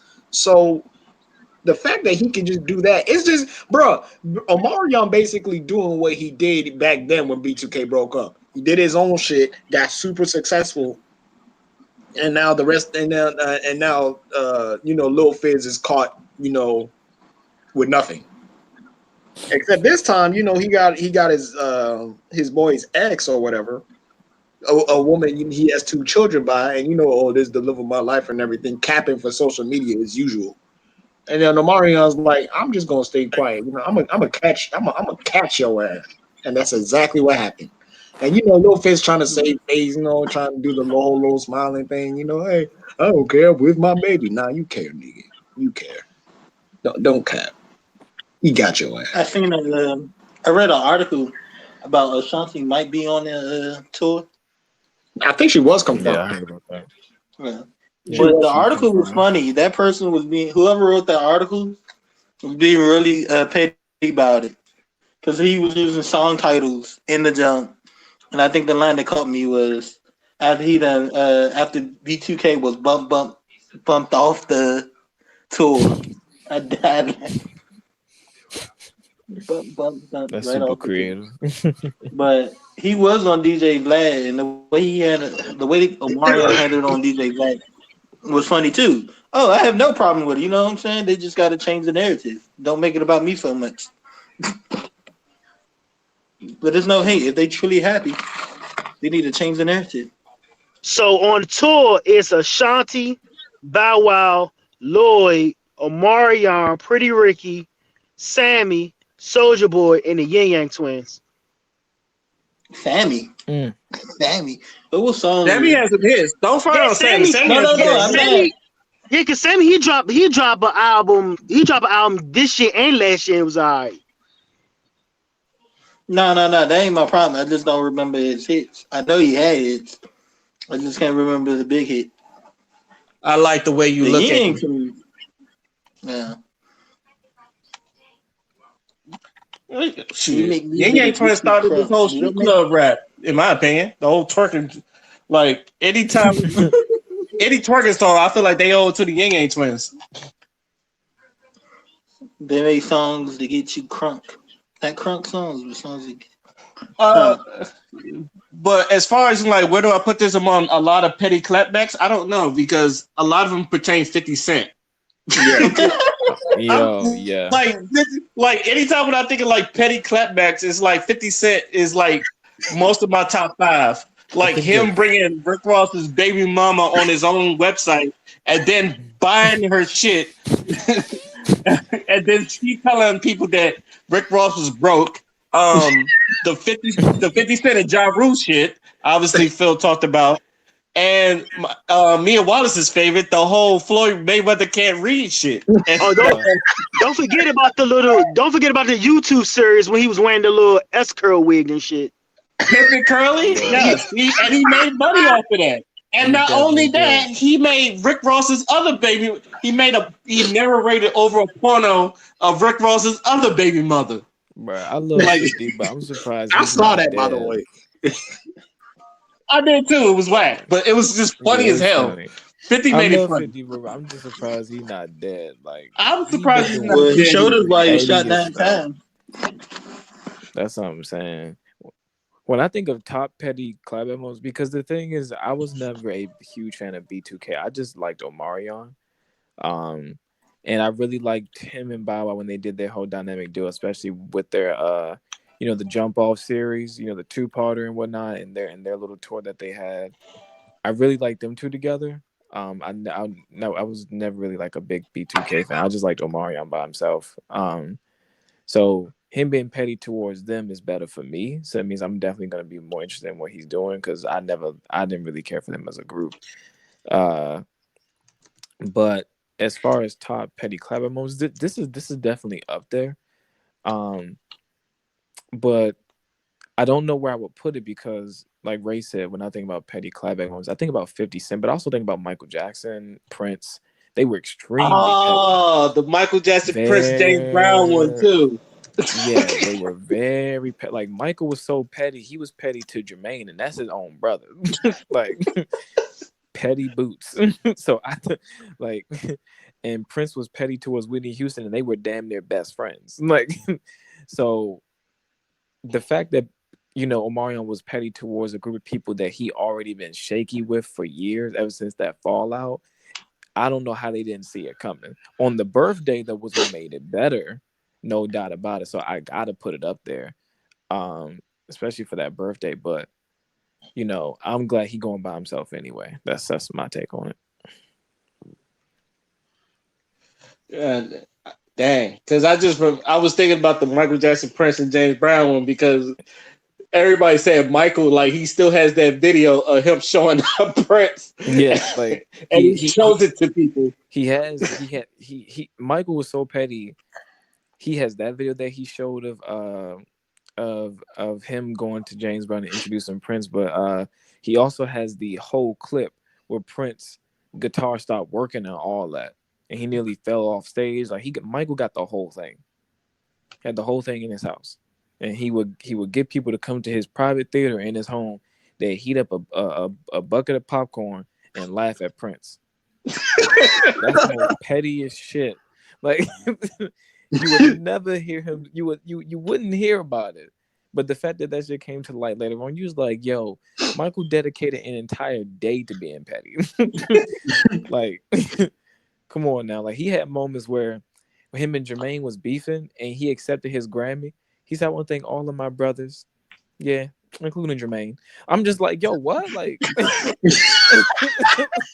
like, bro. Also, another one of my favorites, him buying Paul McCartney's Beatle catalog under his nose. Yeah, I felt like that was a petty move. It was a boss move too, but it was petty. And Paul McCartney's like, "Michael, what the fuck?" He's like, "You asked for this much, I gave you." What'd he say? He asked for like how much, and he said, "I gave you like 15." I don't know, but he said some shit that was just like, I thought it was like, funny as hell. I was like, "That's." Yeah, like, I can't remember the exact quote, but I know he was like, "I already gave you this amount, so you might as well just hush your mouth." Because I already did what I did. I'm like, Michael, like you can't talk to him like that. That's Paul McCartney, and Michael just like, "Yeah, but I'm Michael," and I'm like, "Well, you're not wrong. You are Michael, but okay." Like, and what was another one with Michael when like someone was fucking up on his toy, and he was like, "Job's gone." Yeah, because he was singing, and the his freaking audio team did not switch the song properly. It was going from one song to the next, and it kept starting the beat over on the same song. And he been finished all the lyrics. He ran out of lyrics to sing for that song, and they would not stop playing the beat. So he put in that moment that he was gonna fire that person. Yeah. Is it more of the stories? Don't mess with Michael on tour. Especially Eminem, because he caught it too. That man bought his whole catalog. Yeah. Like last thing about Michael before we get too consumed into it, but another petty moment that I love from Michael was, I believe he was singing "Man in the Mirror" with a duet with someone, and the woman sung his part. He gave her this look that I will never forget, and you knew after that performance she was fired. You knew it. You knew it. Michael didn't one girl try to kiss Michael too, and she got fired as well? Yeah, his freaking guitar solo was, the one that did Dirty Diana with him. She's one of the ones that tried to tongue him down, and he said, "Don't you know I'm the king of asexuality? You fired. I'm not giving you nothing. You out." Oh shit! I just thought of another one too. When he was on Jackson 5 tour, and I think it was Marlon. The nigga tried to do his little breaking moves and shit, and they was looking at him like, "What the fuck?" Not only was Michael confused, he tried to stop it, but then he paused, took Marlon's move, and did it better than him. I said, no, Michael, Lord have mercy. That's my man. Oh, I miss Michael so much. Yeah, what about the "We Are the World" shit? When the white people started singing, and he stopped moving and just looked at him with the petty. Because after he got done singing his part or whatever, he was rocking to the beat, and then when Cyndi Lauper came in, that nigga stopped moving. He stopped moving and just looked at all them niggas like, "All of y'all ain't shit. Why am I here?" I ain't paying me too much for this bullshit. Y'all just gonna fuck up my flow. He said 10,000 things with one look through his sunglasses, bro.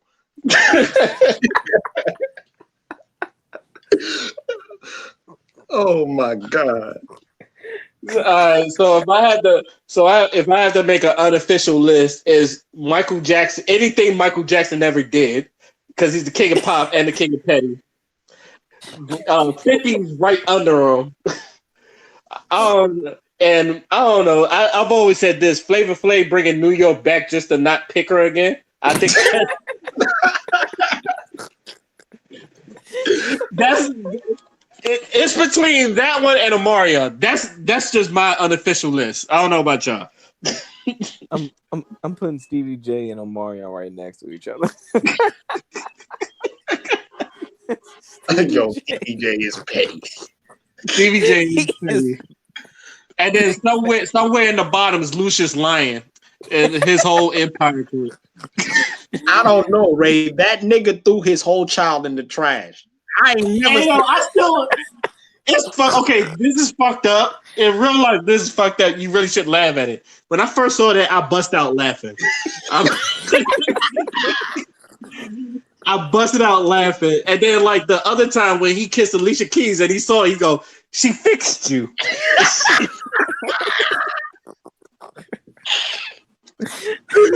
It's like, you don't say it, Lucius. He's just, oh my god.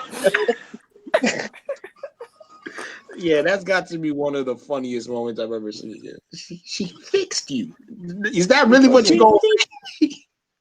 The fucking filter they put on Baby Jamal during the flashback, and him just looking up from the dumpster. I think that's what really broke me. That's funny. Okay. All right. Any last words before we move on to the next topic? Celebrity. I love you, Michael. Petty is funny. Oh yeah. I love you, Michael. And celebrity pettiness is funny. Okay. Yes, About a couple weeks ago, a YouTuber named April Mason got on a platform and told a story about how a cousin almost got kidnapped, and basically went on a rant to black men and police about protecting black women. Well, according to Atlanta Journal-Constitution, the 42-year-old Cynthia Lorette Collier, cousin of April Mason, turned herself in after police found out the story was conjured up was a lie. Now, we all know that kidnapping and sex trafficking is a real thing, but how do you feel about people lying about stories about what's happening to them? Damn. Anybody I want mean, to it's take nothing to lie with. I feel like that's her line about that is complete disrespect to those who have suffered the incident. We've lost plenty of women even before the abduction thing was already put on social media as to be made aware of. I feel like their lying like that is just nothing is taken seriously anymore. Everything is trendy. How do you make kidnapping trendy? That doesn't make sense to me. People are actually being abducted, never seeing their families again in different countries, in our own country, in our own backyard. And you just putting it out there because you want to be a part of the kidnapping wave. That's not a wave. That's unfortunate. People have lost many family members to it, and nothing is taken seriously anymore. You know, like it correlates with every movement that we have from, you know, like people coming out as being, you know, gay, people coming out as being transsexual, people being kidnapped. All these series of events are serious. They're very serious. And people who are just doing it to get involved because they have nothing else better to do, it's truly disgusting. Very disgusting. And they should be held accountable for their actions. What do you think, Father? So when I first heard the story, you know, I was like, damn. Like, you know, she was explaining it and everything. And I was like, damn, yo, okay, that's fucked up. Then come to find out that, you know, they actually did a thorough investigation as per the links that you provided me. They even went as far as to look at the security cameras that was posted at the alleged spot where the kidnapping took place or the abduction take place. and they couldn't find anything. As a matter of fact, there was no one even following them in the first place. So I was like, whoa, this is dangerous. That's dangerous that you can say stuff like that with how serious it is that black women getting abducted and stuff like that. Like, you can't, and then not only to do that, but to perpetuate a narrative that tries to hold black men accountable for something that never happened. That's very malicious, and it only demonizes our name even further. So we already catching all this hell. We already, like, the perception of manhood, especially like when it comes to black men, is already low enough as it is, because we have people that dilute their perception to justify their narrow ass mentalities in order for you to sit there and do the very same thing and perpetuate the very same narrative. So it's like, why is it that it's so easy to just make black men the, like, just blame everything on black men, or just say that we're not doing enough and shit like that. Like, it's so easy to say that, and I feel like it's gotten to the point where that's all everyone wants to talk about in social media. We don't want to talk about how we gonna come together and fix our communities. We're never going to talk about the black men that do stand up for you, and then you leave them high and dry whenever they try to help y'all out. It happened twice with two Asian salons that were known for beating up black women. There was black men that was leading the charge in those protests or in those drives to get them to respect them, and the specific black women that went back to the store after those black men, tried to advocate for them. And it's like, you just undermined what they did. So now, it's just like, it's just black men and black women just going to war on fucking social media, and that's all I'm ever seeing nowadays. And it's just, and it's just like, okay, I understand black men do this. I understand that black women do that, but we're both getting destroyed. You know what I'm saying? We're both getting destroyed by the very same things that want to lock us up, that want to, disenfranchise us. But it just seemed like we want to disenfranchise ourselves first before they get to us. And it's just, that's the energy. That's all the energy I'm always getting on social media, whether it be YouTube, Twitter, Facebook. It's always black men ain't shit. Oh, I don't want no black women anymore. I want me a Latina, shit like that. And it's like, and you know what? Probably we don't. We need to revisit this again. We need to talk about self-hate again, because it's rearing its ugly head, and that's all I'm seeing on these fuck ass apps. Just black people being hateful Why towards. don't you have a pause button? Gang, that makes no sense.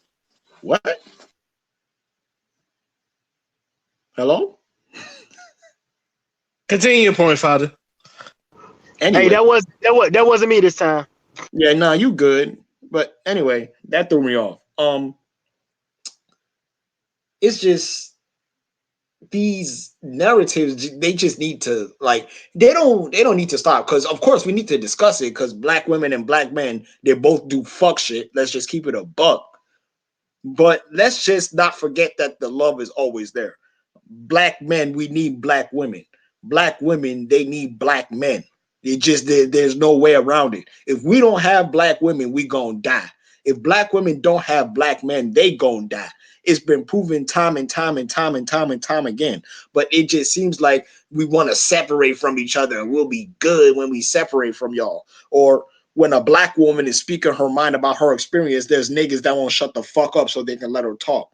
Or when a black man is actually trying to be critical of something that a black woman does, or that's perpetuated in spaces where black women reside, then they deflect in order to bring up some shit that black men do, or and shit like that. And it's like, wow, we can't even really have genuine discussions anymore, because it's always just a one-up competition. No, you did this. No, you did this. No, but when remember y'all did this. No, remember y'all did this. Or you see one example of a black man being ain't shit, and then all of a sudden it's supposed to represent all of us. Or you see one fucking example of a black woman, with some zaddy or whatever, with some white dude talking about, oh, black men can never amount to this, and then you think all black women are like that. So then we got Crabs. stupid ass people that can't differentiate between who's actually like, who's actually speaking from their personal experience or who's just making a broad, stupid ass generalization that don't even apply to 5% of the whole fucking black enclaves that they suppose. And I've seen this so many times, and you cannot tell these people nothing because they profit from being ignorant. So it's just this whole case is just sad, and it just brings down our perception even more because now we got a whole bunch of black women looking at us like we ain't shit. So now if I walk to the random street, I'm trying to, if I want to say hi to one of my sisters in the community, I can't do that because she's looking at me like I'm about to rape her, or she's looking at me like I'm about to abduct her. And that's why that narrative is so motherfucking dangerous. Because any dude that you see that's walking down the street, you're gonna look at him like he's potentially your next abuser. And that shit's dangerous. Like, what would be the end goal of that? What is the end goal of saying black men are trash? What are you trying to achieve from that? Exactly. Maybe if you took the time that we know what their issues are. We know that there's black men that ain't shit. There's also black women that ain't shit. It's inevitable. We're broken. So instead of focusing on people that you know are going to kill you and harm you, let's take that energy to empower the communities that are affected the most. And when you do that, you can start to reverse your condition. That's all I'm saying. Tony, you got anything to say? Yeah, I was gonna say, I was saying like crabs. Crabs, because you know how you have crabs in a barrel, and as soon as one crab get out, it's always crabs trying to pull you down. And that's how a lot of our race is, because it's not a lot of There's not support. a lot. It's not a lot of support. You and I was talking to James about a while. We got this hood around here. You never see. We got this hood. We got a lot of these black areas, but you don't see black stores. You don't see black corner stores like that. You don't see a lot of black restaurants. What do you see? Chinese restaurants. You don't. You hear the support like I was saying, Jameson. When I joined the military, I never really got a support from my family nor my girlfriend, man. Actually, I came back to point. My girl was cheating on me and shit. The support system is not big. The respect system is not big. The support and the respect is needed most of all, because if you have them too,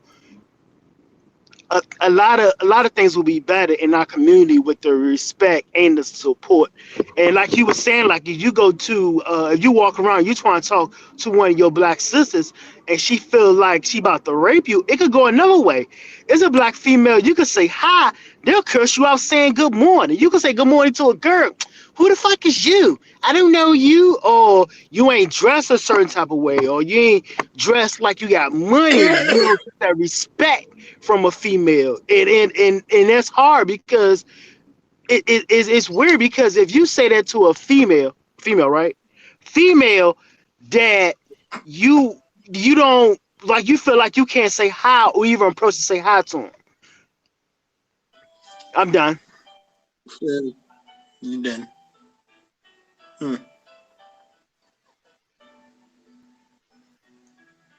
You got anything to say first, Black Ginger? I do think these stories like this feeds into the people that say we're only here for victim mentality, and we're not. But there are people, you know what I'm saying, but it's not all of us. Too much generalization.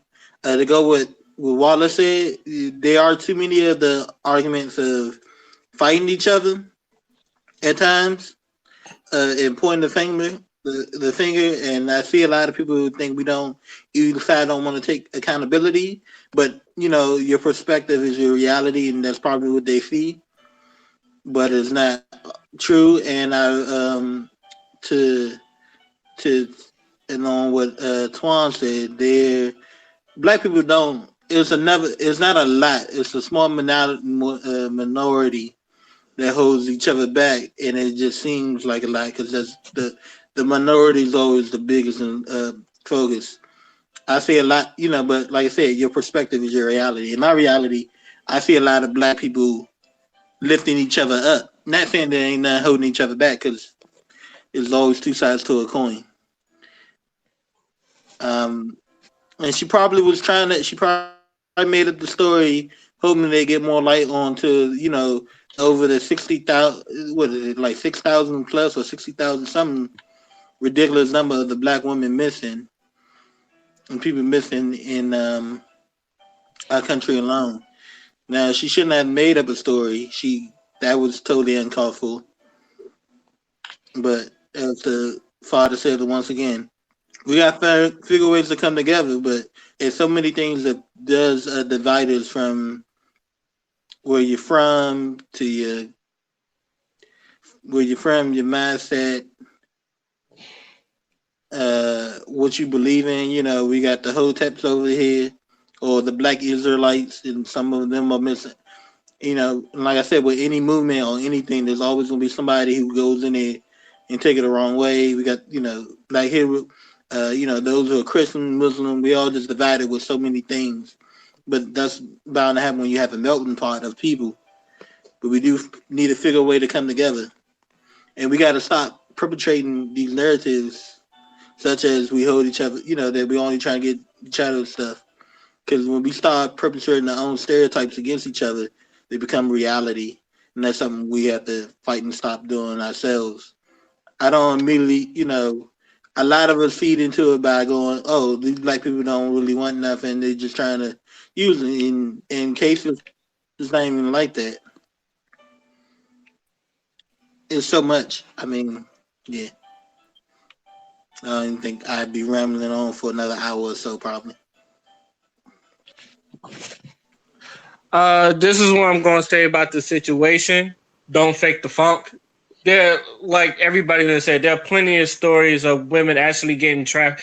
Like we just got through with Centoya Brown just getting out of jail because she was sexual trafficked. She killed the person that was trying to rape her. I'm paraphrasing the story, but anybody knows the story of Centoya Brown. We just got done with that, so we know there's been a lot of missing black women lately that has been kidnapped. And there are people. My father just told me like there are people that are out there trying to look for these missing black women. He just showed me a video about these vans. They're like welded in steel doors. So if you close it, if you scream, they can't hear you. Like I've actually seen one of those vans on Facebook that he showed me. So sex trafficking is real. Now, as far as the girl goes, I've been fair on this because a lot of people compare her to like Jesse 2.0. And I said Jesse should not have gone to jail. I don't think she shouldn't have gone to jail. And I'm a give her the leeway of her probably being paranoid because of all the sexual trafficking and the kidnapping of black women. So I'm gonna assume she was paranoid, but at the same time, I do feel like she needs to be I don't want to say checked, but need to talk to.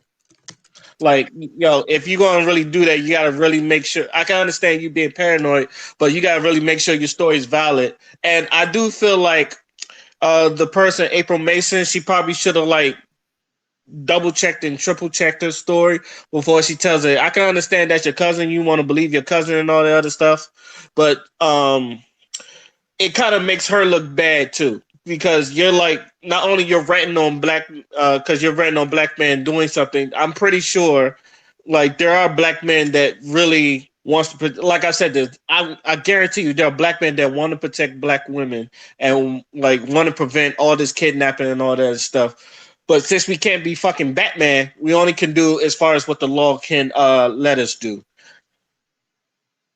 um I had something else, but I think I drew a blank. But to keep it short, you don't have to lie about it. And as far as everybody else, we do need to protect our own.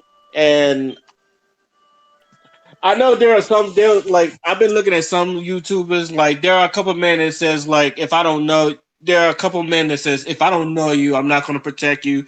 There are a couple men that say we need to protect those women. So this is another reason why I say like we need to come together. We need to set these common grounds because if our people do getting kidnapped and all that other stuff, I feel like we should at least keep an eye out and all that other stuff.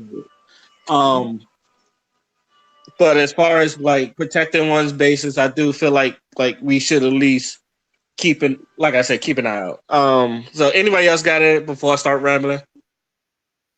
Nah, I'm You good. know, I read an article. You know, something about a guy who said he saw the kidnapping of some girl and could have prevented, but his wife told him to mind his business. And somebody who reposted it just basically like, oh, you blaming your wife. Men can never take credit. And that's the toxicity we need to stop too. Maybe his wife did tell him not to do it. But maybe she did. I don't know one day. I But don't think I'm not saying you're saying this, but I don't even think he was blaming his wife. I'm pretty sure like if he I don't think he was blaming his wife. Let me just stop at that. no, I mean, if she actually said to do it's telling the truth. You know, I'm learning that telling the truth to some people is an insult, and I don't get how, but or blame when it's the truth. But yeah, Because facts don't give a fuck about your feelings. As I think someone done said that. Facts really doesn't give a fuck about your feelings. Sometimes the truth hurts. Ben Shapiro. So yeah, it was Ben Shapiro. Uh, anyway, we're gonna go on to our final thoughts, and I'm gonna go ahead and start with Tony.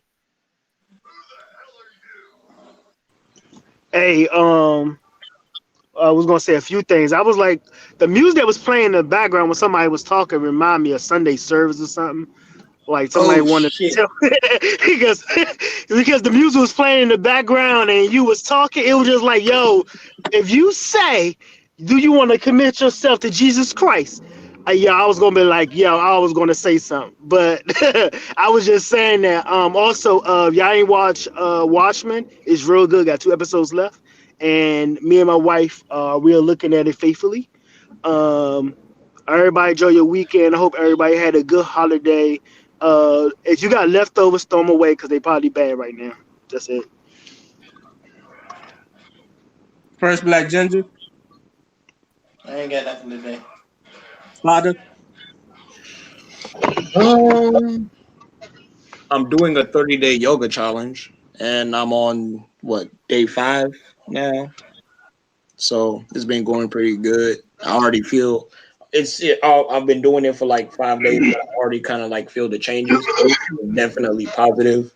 So right after this podcast, I'm gonna do my little session. It's not nothing too long. Probably about like 20 to 25 to 30 minutes of yoga, and then I'm done. So yeah, shit is fun. Is it a video? No, it's not a video. I'm kind of freestyling it. Okay. Oh, Tony, I meant to tell you, I found my old Insanity tapes on my old laptop. Oh, for real? Yeah, Yeah, but the laptop is busted. I gotta get it fixed, but I still have the laptop that has the old Insanity shit. I got it on my hard drive. You got it on your hard drive? I'm Yeah. gonna need to borrow that. I'm gonna need to borrow that. I'm gonna. Oh, you trying to drop? You trying to drop that I'm weight? try- yeah, it was going. I was gonna say this in my final thoughts, but yeah. You go ahead. Let everybody finish talking because I don't know if everybody still got something to talk. We'll talk after this. Uh, uh, you was finished, right, Father? Yeah. Okay. This final thought is to me.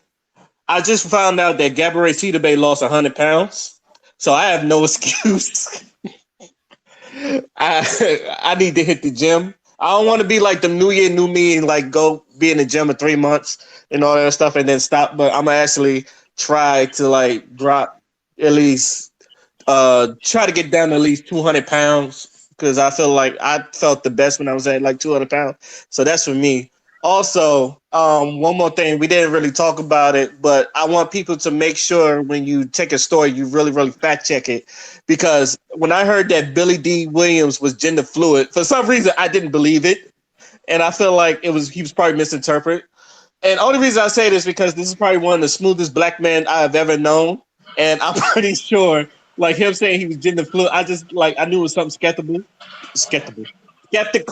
about it. So when now he said he said I never said he was gender fluid. He didn't even know what the hell it meant. So make sure people please fact check this shit.